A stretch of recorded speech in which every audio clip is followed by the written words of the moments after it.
Perfeitamente, disse ela, poderemos repartir as bênçãos de nosso esforço com quem nos aprouver.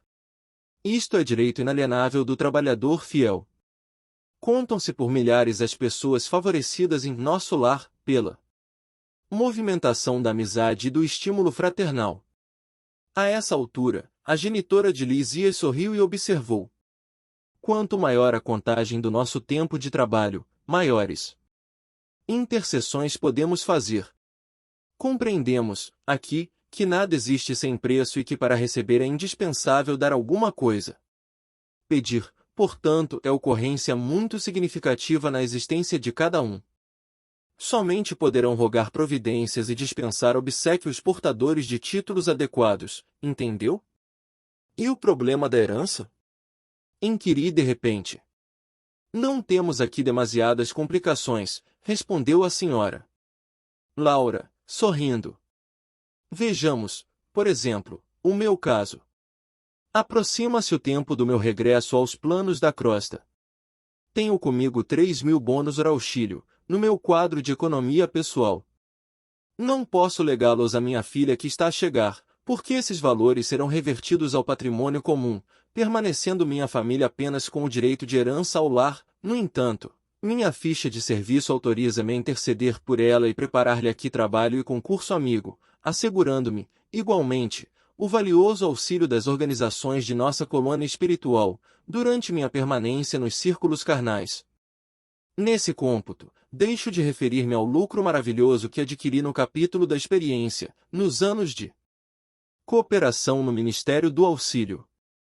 Volto à Terra, investida de valores mais altos e demonstrando qualidades mais nobres de preparação ao êxito desejado. Ia prorromper em exclamações admirativas, referentes ao processo simples de ganhar, aproveitar, cooperar e servir, confrontando aquelas soluções com os princípios imperantes no planeta, mas um brando burburinho aproximou-se da casa. Antes que pudesse emitir qualquer observação, a senhora Laura murmurou, satisfeita. Nossos queridos estão de volta. E levantou-se para atender. Saber ouvir. Intimamente, lamentei a interrupção da palestra. Os esclarecimentos da senhora Laura fortaleciam meu coração. Lísias entrou em casa visivelmente satisfeito. Olá! Ainda não se recolheu? Perguntou, sorridente. E, enquanto os jovens se despediam, convidava-me, solícito. Venha ao jardim, pois ainda não vi o luar destes sítios. A dona da casa entrava em conversação com as filhas, enquanto, acompanhando Lísias, fui aos canteiros em flor. O espetáculo apresentava-se soberbo. Habituado à reclusão hospitalar, entre grandes árvores, ainda não conhecia o quadro maravilhoso que a noite clara apresentava. Ali, nos vastos quarteirões do Ministério do Auxílio, glicínias de prodigiosa beleza enfeitavam a paisagem. Lírios de neve, matizados de ligeiro azul ao fundo do cálice, pareciam taças, de caricioso aroma. Respirei a longos haustos, sentindo que ondas de energia nova me penetravam o ser. Ao longe, as torres da governadoria mostravam belos efeitos de luz. Deslumbrado, não conseguia emitir impressões. Esforçando-me para exteriorizar a admiração que me invadia a alma, falei comovidamente. Nunca presenciei tamanha paz. Que noite! O companheiro sorriu e acentuou. Há compromisso entre todos os habitantes equilibrados da colônia, no sentido de não se emitirem pensamentos contrários ao bem. Dessarte, o esforço da maioria se transforma numa prece quase perene. Dai nascerem as vibrações de paz que observamos. Após elevar-me na contemplação do quadro prodigioso, como se estivesse bebendo a luz e a calma da noite, voltamos ao interior onde Lísia se aproximou de pequeno aparelho postado na sala, à maneira de nossos receptores radiofônicos. Aguçou-se-me a curiosidade. Que iríamos ouvir? Mensagens da Terra? Vindo ao encontro de minhas interrogações íntimas, o amigo esclareceu. Não ouviremos vozes do planeta. Nossas transmissões baseiam-se em forças vibratórias mais sutis que as da esfera da crosta. Mas não há recurso, indaguei, para recolher as emissões terrestres. Sem dúvida que temos elementos para fazê-lo, em todos os ministérios. Entretanto, no ambiente doméstico o problema de nossa atualidade é essencial. A programação do serviço necessário, as notas da espiritualidade superior e os ensinamentos elevados vivem, agora, para nós outros, muito acima de qualquer cogitação terrestre. A observação era justa, mas, habituado ao apego doméstico, inquiri. De pronto. Será tanto assim? E os parentes que ficaram à distância? Nossos pais, nossos filhos? Já esperava essa pergunta. Nos círculos terrestres somos levados, muitas vezes, a viciar as situações. A hipertrofia do sentimento é mal comum de quase todos nós. Somos, por lá, velhos prisioneiros da condição exclusivista. Em família, isolamo-nos frequentemente no cadinho do sangue e esquecemos o resto das obrigações. Vivemos distraídos dos verdadeiros princípios de fraternidade.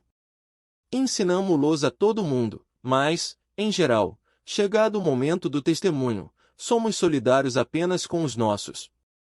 Aqui, porém, meu amigo, a medalha da vida apresenta a outra face. É preciso curar nossas velhas enfermidades e sanar injustiças. No início da colônia, todas as moradias, ao que sabemos, ligavam-se com os núcleos de evolução terrestre. Ninguém suportava a ausência de notícias da parentela comum. Do Ministério da Regeneração ao da Elevação, vivia-se em constante guerra nervosa. Boatos assustadores perturbavam as atividades em geral. Mas, precisamente há 2 séculos, um dos generosos ministros da União Divina compelia a governadoria a melhorar a situação. O ex-governador era talvez demasiadamente tolerante. A bondade desviada provoca indisciplinas e quedas. E, de quando em quando, as notícias dos afeiçoados terrestres punham muitas famílias em polvorosa. Os desastres coletivos no mundo, quando interessassem algumas entidades em nosso lar, eram aqui verdadeiras calamidades públicas. Segundo nosso arquivo, a cidade era mais um departamento do umbral, que propriamente zona de refazimento e instrução. Amparado pela união divina, o governador proibiu o intercâmbio generalizado. Houve luta. Mas o ministro generoso, que incrementou a medida, valeu-se do ensinamento de Jesus que manda os mortos enterrarem seus mortos e a inovação se tornou vitoriosa em pouco tempo. Entretanto, objetei, seria interessante colher notícias dos nossos amados em trânsito na terra. Não daria isso mais tranquilidade à alma? Lísias, que permanecia junto ao receptor, sem ligá-lo, como interessado em me fornecer explicações mais amplas, acrescentou. Observe a si mesmo, a fim de ver se valeria a pena. Está preparado. Por exemplo, para manter a precisa serenidade, esperando com fé e agindo com os preceitos divinos, em sabendo que um filho de seu coração está caluniado ou caluniando. Se alguém o informasse, agora, de que um dos seus irmãos consanguíneos foi hoje encarcerado como criminoso, teria bastante força para conservar-se tranquilo. Sorri, desapontado. Não devemos procurar notícias dos planos inferiores, prosseguiu. Solícito, senão para levar auxílios justos. Convenhamos, porém, que a criatura alguma auxiliará com justiça, experimentando desequilíbrios do sentimento e do raciocínio.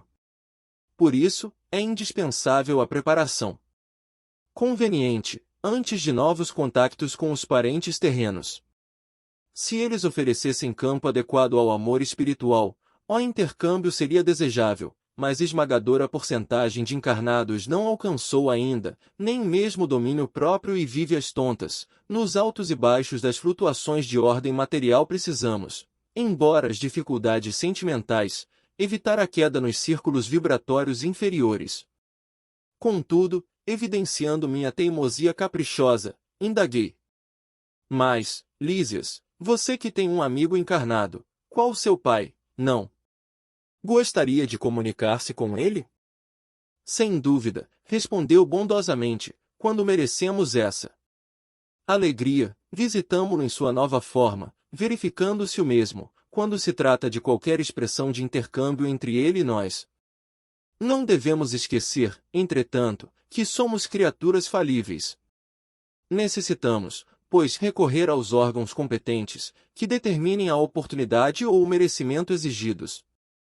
Para esse fim, temos o Ministério da Comunicação. Acresce notar que, da esfera superior, é possível descer à inferior com mais facilidade. Existem, contudo, certas leis que mandam compreender devidamente os que se encontram nas zonas mais baixas. É tão importante saber falar como saber ouvir. Nosso lar vivia em perturbações porque, não sabendo ouvir, não podia auxiliar com êxito e a colônia transformava-se frequentemente em campo de confusão. Calei-me vencido pelo argumento ponderoso. E, enquanto me conservava em silêncio, o enfermeiro amigo abriu o controle de recepção sob meus olhos curiosos. O impressionante apelo. Ligado o receptor, suave melodia derramou-se no ambiente, embalando-nos em harmoniosa sonoridade, vendo-se no espelho da televisão a figura do locutor, no gabinete de trabalho. Daí a instantes, começou ele a falar. Emissora do posto 2, de Moradia. Continuamos a irradiar o apelo da colônia, em benefício da paz na terra. Concitamos os colaboradores de bom ânimo a congregar energias no serviço de preservação do equilíbrio moral nas esferas do globo. Ajudai-nos, quantos puderem ceder algumas horas de cooperação nas zonas de trabalho que ligam as forças obscuras do umbral à mente humana. Negras falanges da ignorância, depois de espalharem os fachos incendiários da guerra na Ásia, cercam as nações europeias, impulsionando-as a novos crimes. Nosso núcleo, junto aos demais que se consagram ao trabalho de higiene espiritual, nos círculos mais próximos da crosta, denuncia esses movimentos dos poderes concentrados do mal, pedindo concurso fraterno e auxílio possível. Lembrai-vos de que a paz necessita de trabalhadores de defesa. Colaborai conosco na medida de vossas forças. Há serviço para todos, desde os campos da crosta às nossas portas. Que o Senhor nos abençoe. Interrompeu-se a voz, ouvindo-se divina música, novamente. A inflexão do estranho convite abalara-me as fibras mais íntimas. Veio Lísias em meu socorro, explicando. Estamos ouvindo Moradia, velha colônia de serviços muito ligada às zonas inferiores. Como sabe, estamos em agosto de 1939. Seus últimos sofrimentos pessoais não lhe deram tempo para ponderar sobre a angustiosa situação do mundo, mas posso afiançar que as nações do planeta se encontram na iminência de tremendas batalhas. Que diz? Indaguei, aterrado, pois não bastou o sangue da última grande guerra? Lísia sorriu, fixando em mim os olhos brilhantes e profundos, como a lastimar em silêncio a gravidade da hora humana. Pela primeira vez o enfermeiro amigo não me respondeu. Seu mutismo constrangera-me. Assombrava-me, sobretudo, a imensidade dos serviços espirituais nos planos de vida nova a que me recolhera. Pois havia cidades de espíritos generosos, suplicando socorro e cooperação? Apresentará-se a voz do locutor com entonação de verdadeiro 5. Ó 5. Vira-lhe a fisionomia batida, no espelho da televisão. Demonstrava ansiedade profunda nos olhos inquietos. E a linguagem? Ouvirá-lhe nitidamente o idioma português, claro e correto. Julgava que todas as colônias espirituais se intercomunicassem pelas vibrações do pensamento. Havia, ainda ali, tão grande dificuldade no capítulo do intercâmbio? Identificando minhas perplexidades, Lísias esclareceu, estamos ainda muito longe das regiões ideais da mente pura. Tal como na Terra, os que se afinam perfeitamente entre si podem permutar pensamentos, sem as barreiras idiomáticas, mas, de modo geral, não podemos prescindir da forma, no lato sentido da expressão. Nosso campo de lutas é imensurável. A humanidade terrestre, constituída de milhões de seres, une-se à humanidade invisível do planeta, que integra muitos bilhões de criaturas. Não seria, portanto, possível atingir as zonas aperfeiçoadas, logo após a morte do corpo físico. Os patrimônios nacionais e linguísticos remanescem ainda aqui, condicionados a fronteiras psíquicas. Nos mais diversos setores de nossa atividade espiritual existe elevado número de espíritos libertos de todas as limitações, mas insta a considerar que a regra é sofrer-se dessas restrições. Nada enganará o princípio de sequência, imperante nas leis evolutivas. Nesse ínterim, interrompia-se a música, voltando o locutor. Emissora do posto 2, de Moradia. Continuamos a irradiar o apelo da colônia em benefício da paz na Terra. Nevoeiros pesados amontoam-se ao longo dos céus da Europa. Forças tenebrosas do umbral penetram em todas as direções, respondendo ao apelo das tendências mesquinhas do homem. Há muitos benfeitores devotados, lutando com sacrifícios em favor da concórdia internacional, nos gabinetes políticos.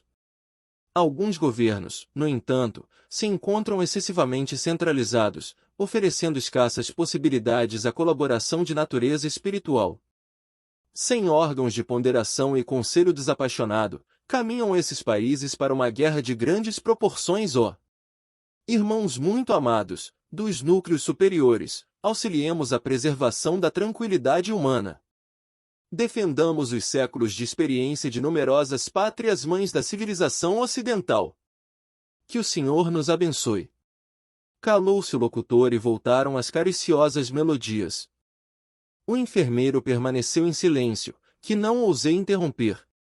Após 5 minutos de harmonia repousante, a mesma voz se fez novamente ouvir. Emissora do posto 2, de Moradia.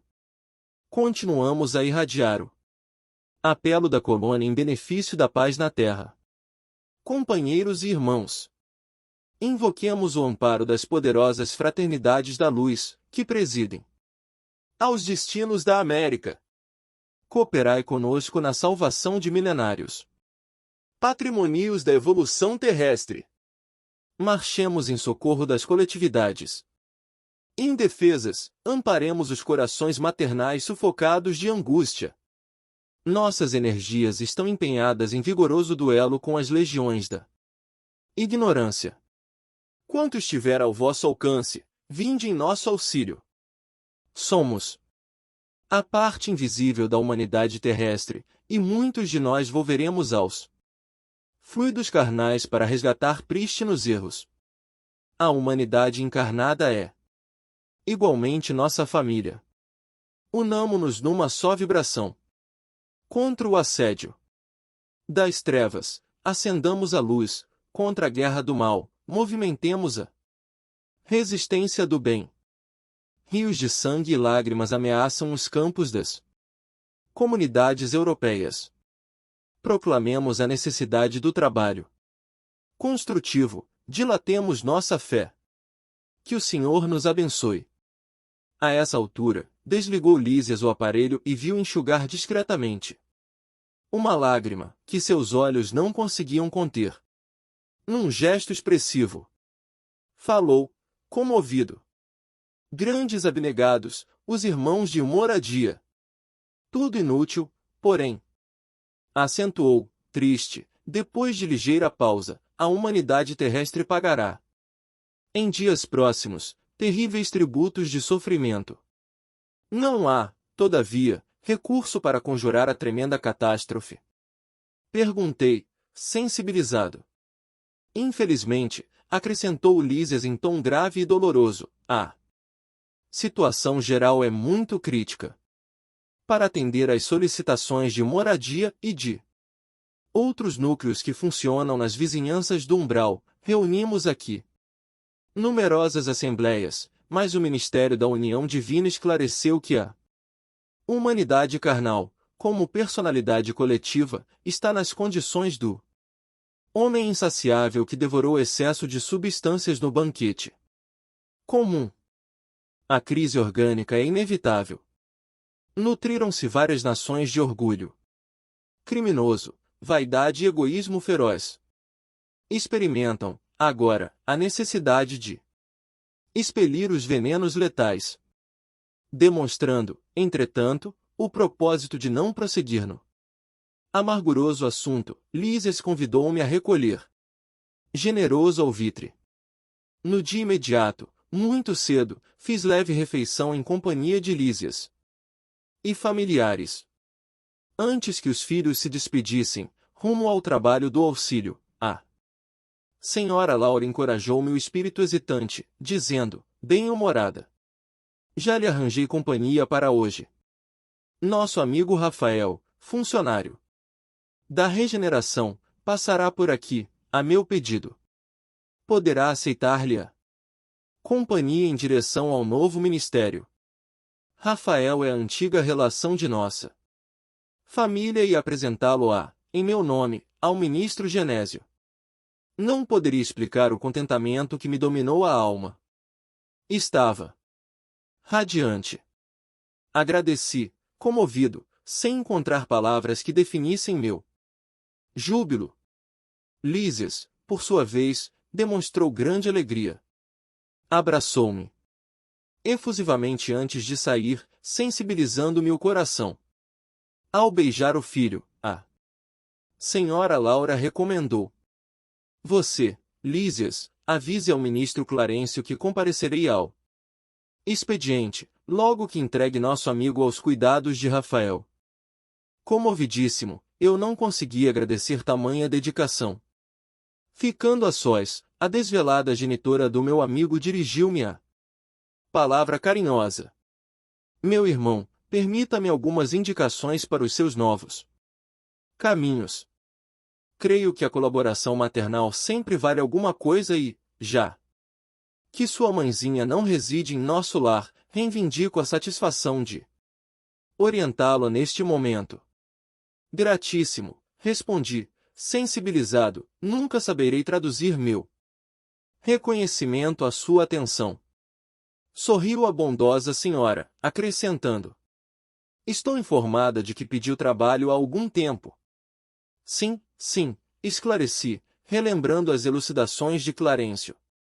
Sei, igualmente, que não o obteve de pronto, recebendo, mais tarde, a necessária autorização para visitar os ministérios que nos ligam mais fortemente à terra. Esboçando significativa expressão fisionômica, a boa senhora acrescentou: é justamente neste sentido que lhe ofereço minhas sugestões. Humildes. Falo com o direito de experiência maior.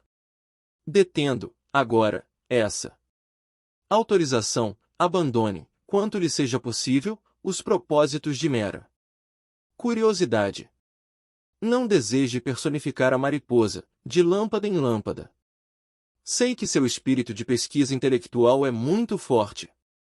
Médico estudioso, apaixonado de novidades e enigmas, ser-lhe-á muito fácil deslizar na posição nova. Não esqueça que poderá obter valores mais preciosos, dignos que a simples análise das coisas.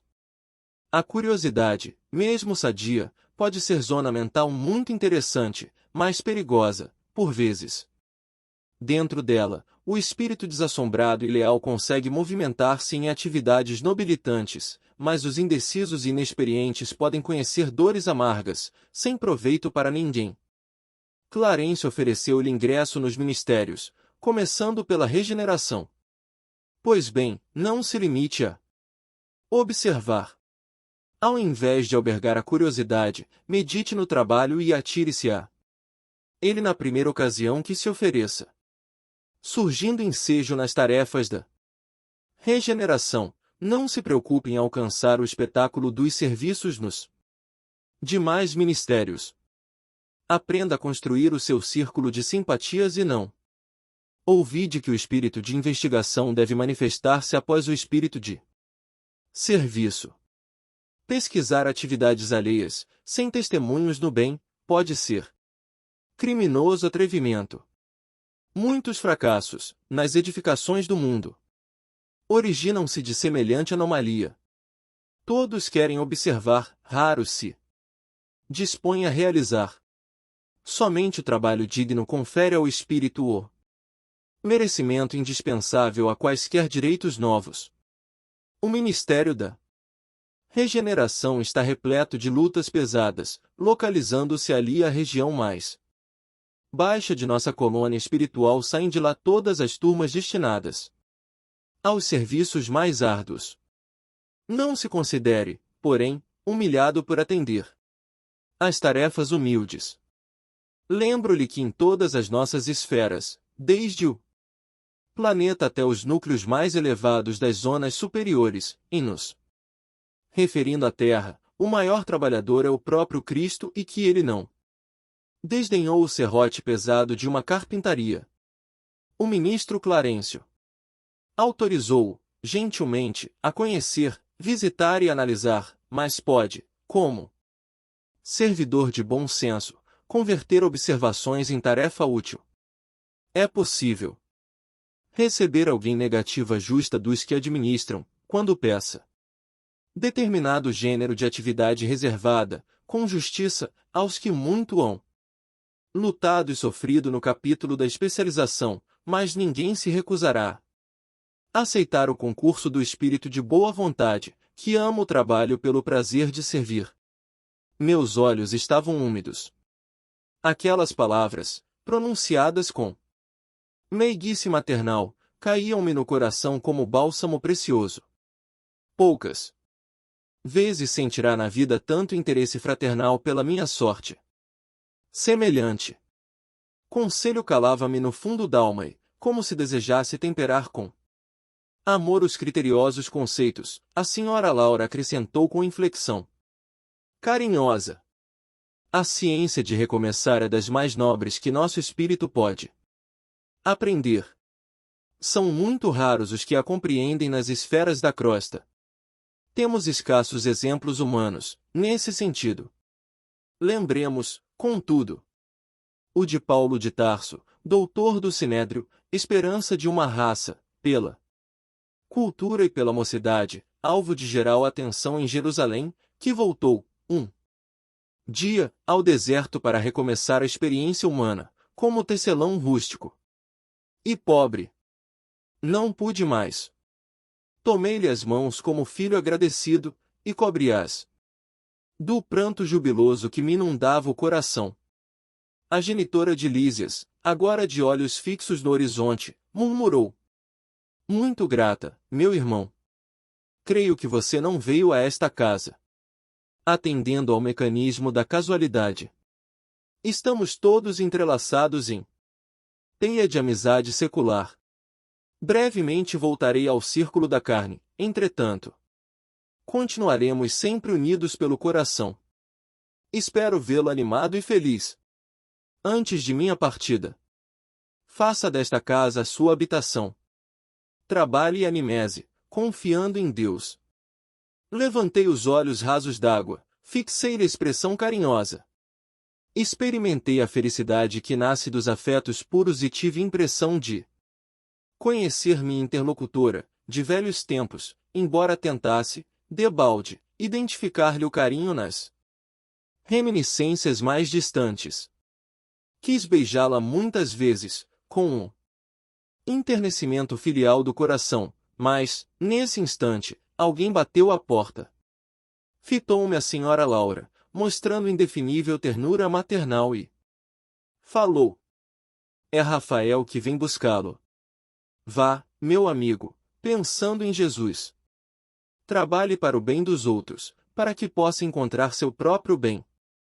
Novas perspectivas. Ponderando as sugestões carinhosas e sábias da mãe de Lísias, acompanhei Rafael, convicto de que iria, não às visitas de observações, mas ao aprendizado e serviço útil. Anotava, surpreso, os magníficos aspectos da nova região, rumo ao local onde me aguardava o ministro Genésio. Contudo, seguia Rafael, em silêncio, estranho agora ao prazer das muitas indagações. Em compensação, experimentava novo gênero de atividade mental. Dava-me toda a oração, pedindo a Jesus me auxiliasse nos caminhos novos, a fim de que me não faltasse trabalho e forças para realizá-lo. Antigamente, avesso às manifestações da prece, agora a utilizava como valioso ponto de referência sentimental aos propósitos de serviço. O próprio Rafael, de quando em vez, lançava-me curioso olhar, como se não devesse esperar tal atitude de minha parte. Deixou-nos o aeróbus à frente de espaçoso edifício. Descemos, calados. Em poucos minutos, achava-me diante do respeitável Genésio, um velhinho simpático, cujo semblante revelava, entretanto, singular energia. Rafael apresentou-me fraternalmente. Ah! Sim, disse o generoso ministro, é o nosso irmão André? Para servi-lo, respondi. Tenho notificação de Laura, referente à sua vinda. Fique à vontade. Nesse ínterim, o companheiro aproximou-se respeitosamente. Despediu-se, abraçando-me em seguida. Rafael era esperado com urgência no setor de tarefas a seu cargo. Fixando em mim os olhos muito lúcidos, Genésio começou a dizer. Clarencio falou-me a seu respeito, com interesse. Quase sempre recebemos pessoal do Ministério do Auxílio, em visita de observações que, na sua maior parte, redundam em estágios de serviço. Compreendi a sutil alusão e obtemperei. Este é o meu maior desejo. Tenho mesmo suplicado às forças divinas que me ajudem o espírito frágil, permitindo seja convertida a minha permanência, neste ministério, em estação de aprendizado. Genésio parecia comovido com as minhas palavras, e, valendo-me das inspirações que me inclinavam à humildade, roguei, de olhos úmidos. Senhor ministro, compreendo agora que minha passagem pelo Ministério do Auxílio se verificou por efeito da graça misericordiosa do Altíssimo, talvez devido à constante intercessão de minha devotada e santa Mãe. Noto, porém, que somente venho recebendo benefícios, sem nada produzir de útil certo. Meu lugar é aqui nas atividades regeneradoras. Se possível, faça, por obséquio, seja transformada a concessão de visitar em possibilidade de servir. Compreendo hoje, mais que nunca, a necessidade de regenerar meus próprios valores. Perdi muito tempo na vaidade inútil, fiz enormes gastos de energia na ridícula adoração de mim mesmo. Satisfeito, notava ele, no fundo de meu coração, a sinceridade viva. Quando eu recorrera ao ministro Clarencio, não estava ainda bastante consciente do que pedia. Queria serviço, mas talvez não desejasse servir. Não entendia o valor do tempo, nem enxergava as bênçãos santificantes da oportunidade. No fundo, era o desejo de continuar a ser o que tinha sido até então, o médico orgulhoso e respeitado, cego nas pretensões descabidas do egotismo em que vivia, encarcerado nas opiniões próprias. No entanto, agora, diante do que vira e ouvirá, compreendendo a responsabilidade de cada filho de Deus na obra infinita da criação, punha nos lábios quanto possuía de melhor.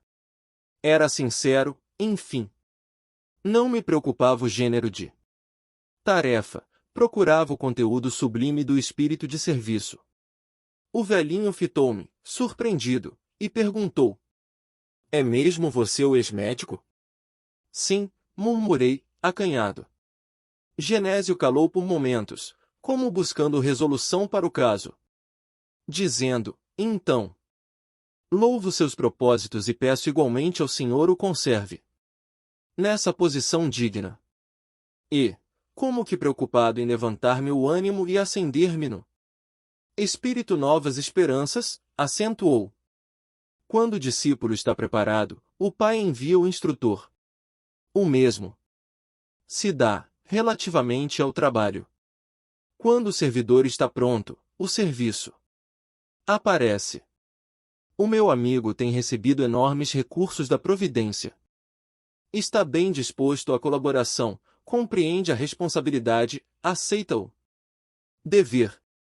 Tal atitude é sumamente favorável à concretização dos seus desejos. Nos círculos carnais, costumamos felicitar um homem quando ele atinge prosperidade financeira ou excelente figuração externa. Entretanto, aqui a situação é diferente. Estima-se a compreensão, o esforço próprio, a humildade sincera.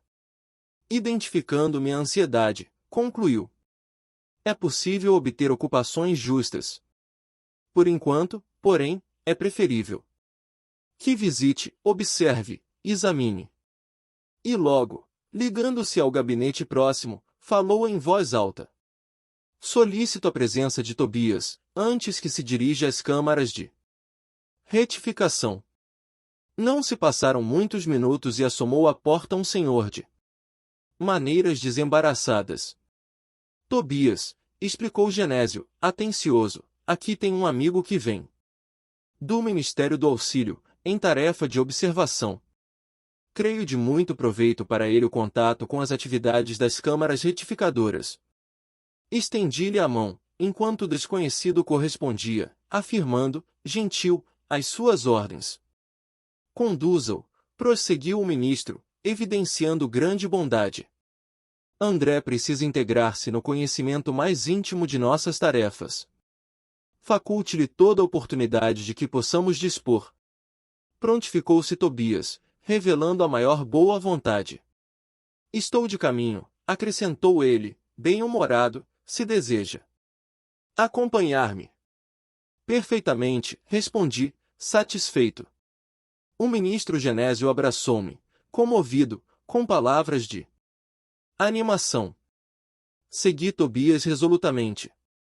Atravessamos largos quarteirões, onde numerosos edifícios me pareceram colmeias de serviço intenso. Percebendo-me a silenciosa indagação, o novo amigo esclareceu: temos aqui as grandes fábricas de nosso lar. A preparação de sucos, de tecidos e artefatos em geral, dá trabalho a mais de 100.000 criaturas, que se regeneram e se iluminam ao mesmo tempo. Daí a momentos, penetramos num edifício de aspecto nobre. Servidores numerosos iam e vinham. Depois de extensos corredores, deparou-se nos vastíssima escadaria, comunicando com os pavimentos inferiores. Desçamos, disse Tobias em tom grave. E notando minha estranheza, explicou, solícito: as câmaras de retificação estão localizadas nas vizinhanças do umbral. Os necessitados que aí se reúnem não toleram as luzes, nem a atmosfera de cima, nos primeiros tempos de moradia em nosso lar. O trabalho, enfim. Nunca poderia imaginar o quadro que se desenhava agora aos meus olhos. Não era bem o hospital de sangue, nem o Instituto de Tratamento Normal da Saúde Orgânica. Era uma série de câmaras vastas, ligadas entre si e repletas de verdadeiros despojos humanos. Singular vozerio pairava no ar. Gemidos, soluços, frases dolorosas, pronunciadas a esmo. Rostos escaveirados, mãos esqueléticas, faces monstruosas deixavam transparecer terrível miséria espiritual. Tão angustiosas foram minhas primeiras impressões que procurei os recursos da prece para não fraquejar. Tobias, imperturbável, chamou velha servidora, que acudiu atenciosamente. Vejo poucos auxiliares, disse admirado, que aconteceu? O ministro Flacos esclareceu a velhinha em tom respeitoso. Determinou que a maioria acompanhasse os samaritanos, para os serviços de hoje, nas regiões do umbral. Há que multiplicar energias, tornou ele sereno, não temos tempo a perder. Irmão Tobias! Irmão Tobias! Por caridade! Gritou um ancião. Gesticulando, agarrado ao leito, à maneira de louco, estou a sufocar. Isto é 1000 vezes pior que a morte na terra. Socorro! Socorro! Quero sair, sair! Quero ar, muito ar! Tobias aproximou-se, examinou-o com atenção e perguntou: por que teria o ribeiro piorado tanto? Experimentou uma crise de grandes proporções, explicou a serva, e o assistente Gonçalves esclareceu que a carga de pensamentos sombrios, emitidos pelos parentes encarnados, era a causa fundamental desse agravo de perturbação. Visto achar-se ainda muito fraco e sem ter acumulado força mental suficiente para desprender-se dos laços mais fortes do mundo, o pobre não tem resistido, como seria de desejar. Enquanto o generoso Tobias acariciava a fronte do enfermo, a serviçal prosseguia esclarecendo. Hoje, muito cedo, ele se ausentou sem consentimento nosso, a correr desabaladamente. Gritava que lhe exigiam a presença no lar, que não podia esquecer a esposa e os filhos chorosos, que era crueldade retê-lo aqui, distante do lar. Lourenço e Hermes esforçaram-se por fazê-lo voltar ao leito, mas foi impossível. Deliberei, então, aplicar alguns passos de prostração. Subtrai-lhe as forças e a motilidade, em benefício dele mesmo. Fez muito bem, acentuou Tobias, pensativo, vou pedir providências contra a atitude da família. É preciso que ela receba maior bagagem de preocupações, para que nos deixe o ribeiro em paz. Fixei o doente procurando identificar-lhe a expressão íntima, verificando a legítima expressão de um dementado. Ele chamara Tobias como a criança que conhece o benfeitor, mas acusava profundo alheamento de quanto se dizia a seu respeito. Notando minha admiração, o novo orientador explicou. O pobrezinho permanece na fase de pesadelo, em que a alma pouco mais vê e ouve que as aflições próprias. O homem, meu caro, encontra na vida real o que amontoou para si mesmo. Nosso ribeiro deixou-se empolgar por numerosas ilusões. Eu quis indagar da origem dos seus padecimentos, conhecer-lhes a procedência e o histórico da situação. Entretanto, recordei as criteriosas ponderações da mãe de Lísias, relativas à curiosidade, e calei. Tobias dirigiu ao enfermo generosas palavras de otimismo e esperança. Prometeu que iria providenciar recurso a melhoras, que mantivesse calma em benefício próprio e que não se aborrecesse por estar preso à cama. Ribeiro, muito trêmulo, rosto ceráceo, esboçou um sorriso muito triste e agradeceu com lágrimas. Seguimos através de numerosas filas de camas bem cuidadas. Sentindo a desagradável exalação ambiente, oriunda, como vinha a saber mais tarde, das emanações mentais dos que ali se congregavam, com as dolorosas impressões da morte física e, muita vez, sob o império de baixos pensamentos. Reservam-se estas câmaras, explicou o companheiro bondosamente, apenas a entidades de natureza masculina. Tobias! Tobias! Estou morrendo à fome e sede! Bradava um estagiário. Socorro, irmão! Gritava outro. Por amor de Deus! Não suporto mais! Exclamava ainda outro. Coração alanceado ante o sofrimento de tantas criaturas, não contive a interrogação penosa.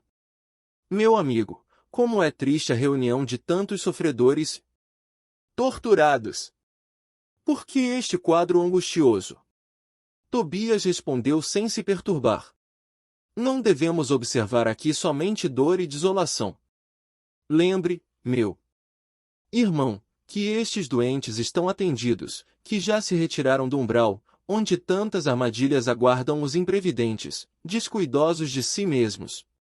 Nestes pavilhões, pelo menos, já se preparam para o serviço regenerador. Quanto às lágrimas que vertem, recordemos que devem a si mesmos esses padecimentos. A vida do homem estará centralizada onde centralize ele o próprio coração. E depois de uma pausa, em que parecia surdo a tantos clamores, acentuou. São contrabandistas na vida eterna. Como assim? Atalhei, interessado. O interlocutor sorriu e respondeu em voz firme. Acreditavam que as mercadorias propriamente terrestres teriam um Mesmo valor nos planos do espírito. Supunham que o prazer criminoso, o poder do dinheiro, a revolta contra a lei e a imposição dos caprichos atravessariam as fronteiras do túmulo e vigorariam aqui também, oferecendo-lhes ensejos a disparates novos. Foram negociantes imprevidentes. Esqueceram de cambiar as posses materiais em créditos espirituais. Não aprenderam as mais simples operações de câmbio no mundo. Quando iam a Londres, trocavam contos de réis por libras esterlinas. Entretanto, nem com a certeza matemática da morte carnal se animaram a adquirir os valores da espiritualidade. Agora, que fazer? Temos os milionários das sensações físicas transformados em mendigos da alma. Realíssimo! Tobias não podia ser mais lógico. Meu novo instrutor, após distribuir conforto e esclarecimento a granel, conduziu-me à vasta câmara anexa, em forma de grande enfermaria, notificando: vejamos alguns dos infelizes semi-mortos. Narcisa, a servidora, acompanhava-nos, solícita. Abriu-se a porta e quase cambaleei ante a surpresa angustiosa. 32 homens de semblante patibular permaneciam inertes em leitos muito baixos, evidenciando apenas leves movimentos de respiração. Fazendo gesto significativo com o indicador, Tobias esclareceu: estes sofredores padecem um sono mais pesado que outros de nossos irmãos ignorantes. Chamamos-lhes crentes negativos. Ao invés de aceitarem o Senhor, eram vassalos intransigentes do egoísmo. Ao invés de crerem na vida, no movimento, no trabalho, admitiam somente nada, a imobilidade e a vitória do crime. Converteram a experiência humana em constante preparação para um grande sono e, como não tinham qualquer ideia do bem, a serviço da coletividade, não há outro recurso senão dormir em longos anos, em pesadelos sinistros. Não conseguia externar meu espanto. Muito cuidadoso, Tobias começou a aplicar passes de fortalecimento. Sob meus olhos atônitos. Fim da operação nos 2 primeiros, começaram ambos a expelir negra substância pela boca, espécie de vômito escuro e viscoso, com terríveis emanações cadavéricas. São fluidos venenosos que segregam, explicou Tobias, muito calmo. Narcisa fazia o possível por atender prontamente a tarefa de limpeza. Mas debalde. Grande número deles deixava escapar a mesma substância, negra e fétida. Foi então que, instintivamente, me agarrei aos petrechos de higiene e lancei-me ao trabalho com ardor. A servidora parecia contente com o auxílio humilde do novo irmão, ao passo que Tobias me dispensava olhares satisfeitos e agradecidos. O serviço continuou por todo o dia, custando-me abençoado suor, e nenhum amigo do mundo poderia avaliar a alegria sublime do médico que recomeçava a educação de si mesmo, na enfermagem rudimentar. Em serviço. Encerrada a prece coletiva, ao crepúsculo, Tobias ligou o receptor, a fim de ouvir os samaritanos em atividade no umbral. Justamente curioso, vinha a saber que as turmas de operações dessa natureza se comunicavam com as retaguardas de tarefa, em horas convencionais. Sentia-me algo cansado pelos intensos esforços despendidos, mas o coração entoava hinos de alegria interior. Receberá a aventura do trabalho. Afinal, e o espírito de serviço fornece tônicos de misterioso vigor. Estabelecido o contato elétrico, o pequenino aparelho, sob meus olhos, começou a transmitir o recado, depois de alguns minutos de espera. Samaritanos ao Ministério da Regeneração. Samaritanos ao Ministério da Regeneração. Muito trabalho nos abismos da sombra. Foi possível deslocar grande multidão de infelizes, sequestrando as trevas espirituais 29 irmãos. 22 em desequilíbrio mental e 7 em completa inanição psíquica. Nossas turmas estão organizando transporte. Chegaremos alguns minutos depois da meia-noite. Pedimos providenciar. Notando que Narcisa e Tobias se entreolhavam fundamente. Admirados, tão logo silenciou a estranha voz, não pude conter a pergunta que me desbordava dos lábios. Como assim? Por que esse transporte em massa? Não são todos espíritos? Tobias sorriu e explicou.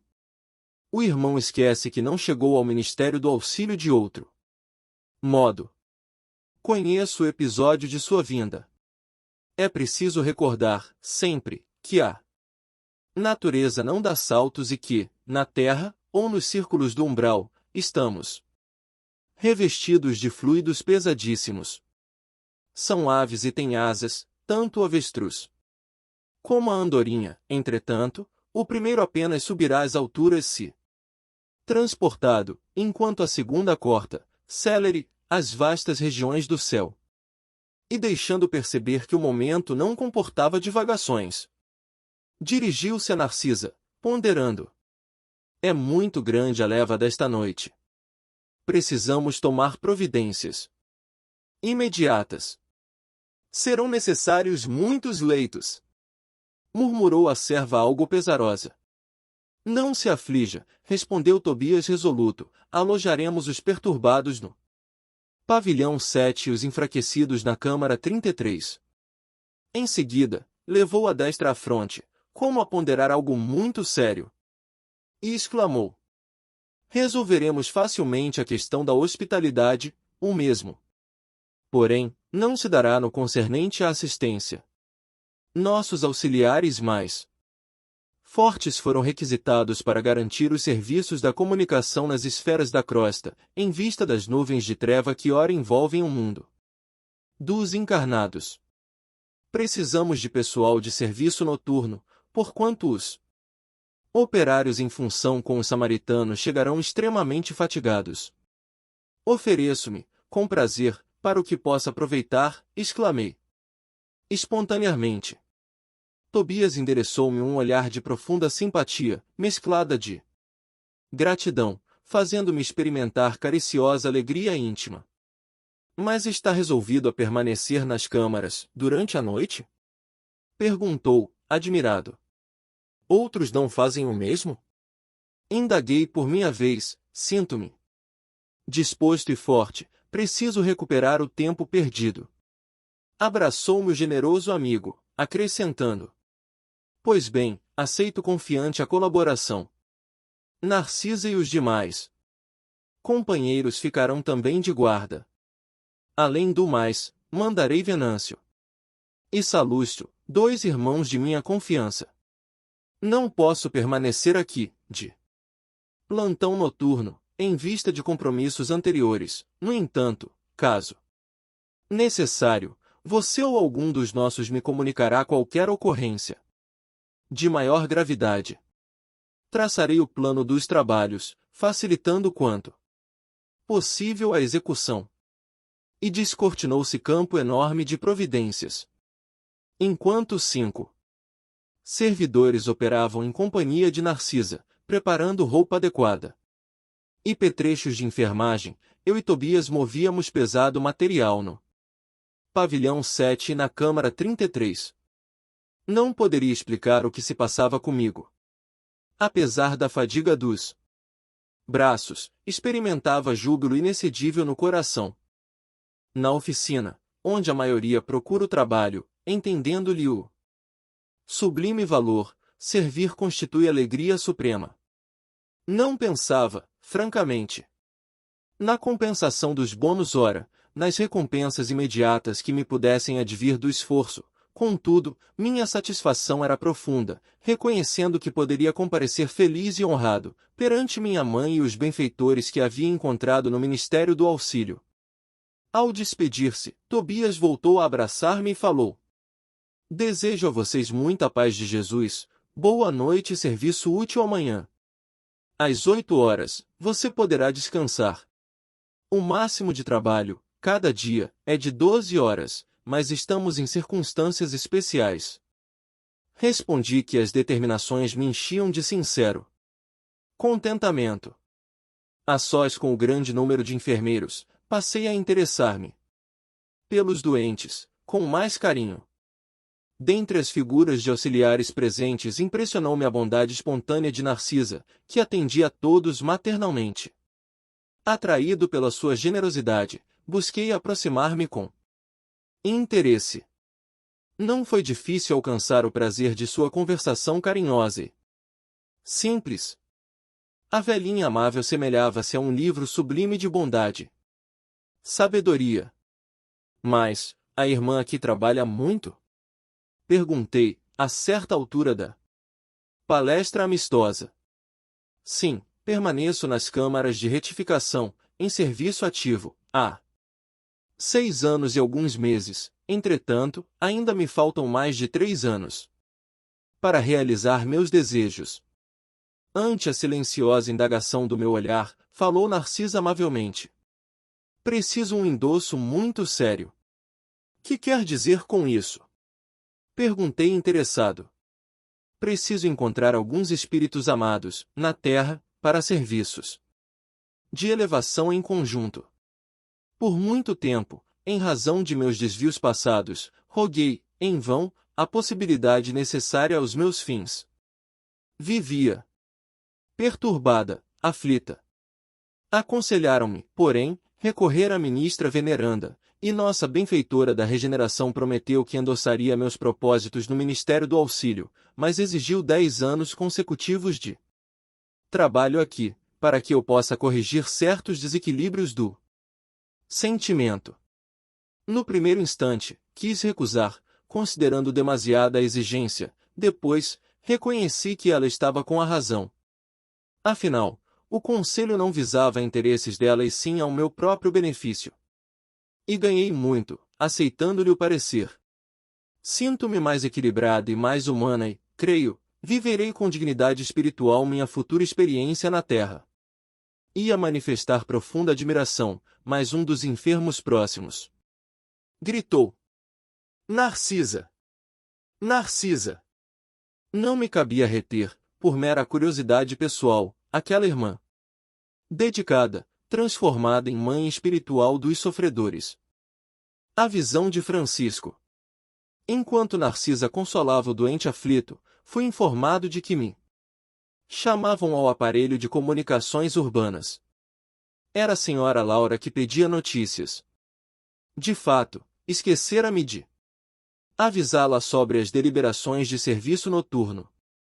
Pedi desculpas à minha benfeitora e forneci rápido relatório verbal da nova situação.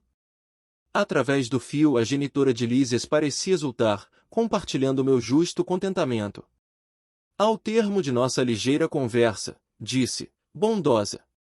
Muito bem, meu filho. Apaixone-se pelo seu trabalho, embriague-se. De serviço útil somente assim, atenderemos à nossa edificação eterna.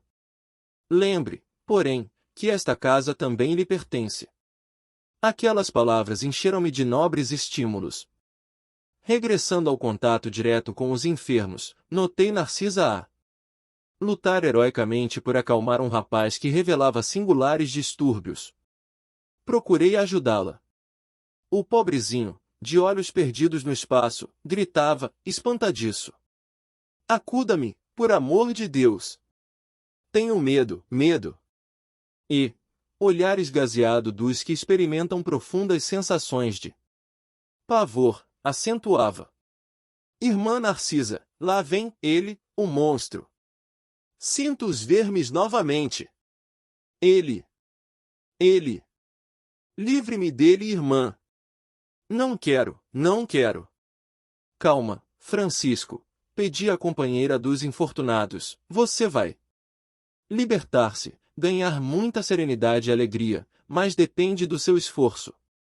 Faça de conta que a sua mente é uma esponja embebida em vinagre. É necessário expelir a substância azeda. Ajudá-lo-ei a fazê-lo, mas o trabalho mais intenso cabe a você mesmo. O doente mostrava boa vontade, acalmava-se enquanto ouvia-os conceitos carinhosos, mas volvia a mesma palidez de antes, prorrompendo em novas exclamações. Mas, irmã, repare bem. Ele não me deixa. Já voltou a atormentar-me. Veja. Estou vendo, Francisco, respondi a ela, cordata, mas é indispensável que você me ajude a expulsá-lo.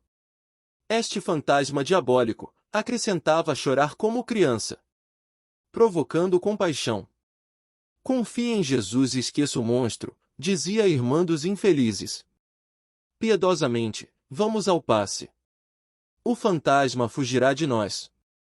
E aplicou-lhe fluidos salutares e reconfortadores, que Francisco agradeceu, manifestando imensa alegria no olhar.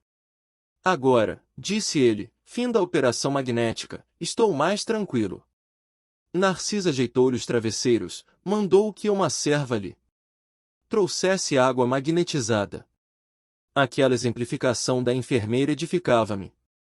O bem, como o mal, em toda parte estabelece misterioso contágio. Observando meu sincero desejo de aprender, Narcisa aproximou-se.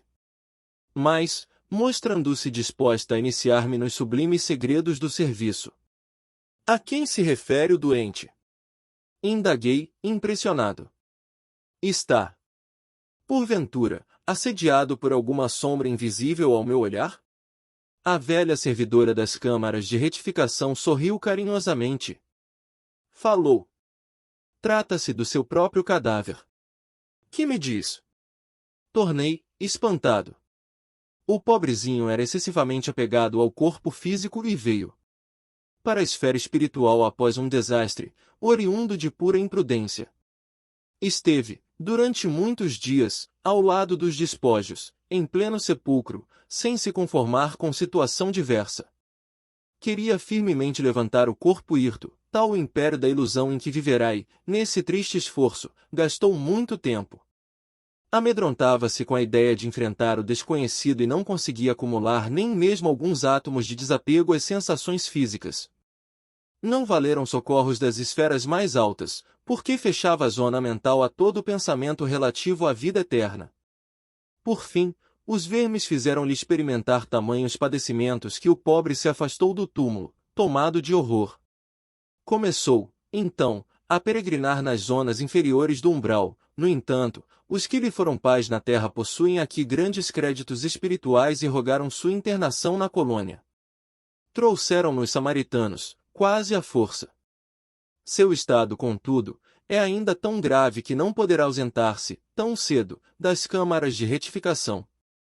O amigo, que lhe foi genitor na carne, está presentemente em arriscada missão, distante de nosso lar. E vem visitar o doente? Perguntei. Já veio 2 vezes e experimentei grande comoção, observando-lhe o sofrimento, discreto. Tamanha é a perturbação do rapaz, que não reconheceu o pai generoso e dedicado. Gritava, aflito, mostrando a demência dolorosa. O genitor, que veio vê-lo em companhia do ministro Pádua, do Ministério da Comunicação, pareceu muito superior à condição humana, enquanto se encontrava com o nobre amigo que obtivera hospitalidade para o filho infeliz. Demoraram-se bastante, comentando a situação espiritual dos recém-chegados dos círculos carnais. Mas, quando o ministro Pádua se retirou, compelido por circunstâncias de serviço, o pai do rapaz me pediu lhe perdoasse o gesto humano e ajoelhou-se diante do enfermo. Tomou-lhe as mãos, ansioso, como se estivesse a transmitir vigorosos fluidos vitais, e beijou-lhe a face, chorando copiosamente. Não pude conter as lágrimas e retirei-me, deixando-os a sós. Não sei o que se passou, em seguida, entre ambos, mas notei que Francisco, desde esse dia, melhorou bastante. A demência total reduziu-se a crises que são, agora cada vez mais espaçadas. Como tudo isso comove! Exclamei sob forte impressão. Entretanto, como pode a imagem do cadáver persegui-lo? A visão de Francisco, esclareceu a velhinha, atenciosa, é o pesadelo de muitos espíritos depois da morte carnal. Apegam-se demasiadamente ao corpo, não enxergam outra coisa, nem vivem senão dele. E para ele votando-lhe verdadeiro culto, e, vindo o sopro renovador, não o abandonam. Repelem quaisquer ideias de espiritualidade e lutam desesperadamente pelo conservar. Surgem, no entanto, os vermes vorazes, e os expulsam. A essa altura, horrorizam-se do corpo e adotam nova atitude extremista. A visão do cadáver, porém, como forte criação mental deles mesmos, atormenta-os no imo da alma. Sobrevêm perturbações e crises, mais ou menos longas, e muitos sofrem até a eliminação integral do seu fantasma. Notando-me a comoção, Narcisa acrescentou: graças ao Pai, venho aproveitando bastante, nestes últimos anos de serviço. Ah! Como é profundo o sono espiritual da maioria de nossos irmãos na carne! Isto, porém, deve preocupar-nos, mas não deve ferir-nos. A crisálida cola-se à matéria inerte, mas a borboleta alçará o voo, a semente é quase imperceptível e, no entanto, o carvalho será um gigante. A flor morta volve à terra, mas o perfume vive no céu. Todo embrião de vida parece dormir. Não devemos esquecer estas lições. E Narcisa calou-se, sem que me atrevesse a interromper-lhe o silêncio.